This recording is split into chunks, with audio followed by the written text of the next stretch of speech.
Hello everybody, నా పేరు పెందారు. Rain of thunder అంటారు కదా, అది యూరోప్లో పడ్డది అనమాట.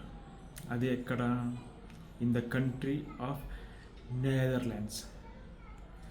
అక్కడ ఈ 24 గంటల్లో 3137 పడ్డాయి పిడుగులు. దీన్ని రెయిన్ ఆఫ్ థండర్ అంటారు. అది ఎందుకు అయింది అంటే, నిన్న మొన్నటి దాకా తీవ్రమైన ఎండలతో ప్రజలు అల్లాడిపోయిన వాతావరణంతో ఒక్కసారిగా వాతావరణం మారిపోయి ఉరుములతో కూడిన భారీ వర్షాలు కురిశాయి.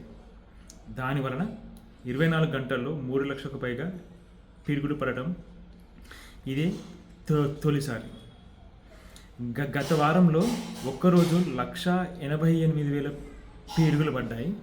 శనివారం నాడు పడ్డ పిడుగుల కారణం వల్ల పలు ఇళ్ళు కూలిపోయాయి. Some houses are damage totally, some are burnt, అంటే కాలిపోయినాయి అనమాట. నా ఇంగ్లీష్లో తప్పుంటే చేసుకోరు. 30 నిమిషాల్లోనే నెదర్లాండ్స్, జర్మనీ ఉత్తర ప్రాంతంలో కనీసం 30,000 పిడుగులు పడ్డాయి. అంటే ప్రతి సెకండ్కు 17 పిడుగులు. చచ్చిపోయిన రిపబ్లిక్ అంతా అక్కడ సౌండ్కి. Let's see what happens.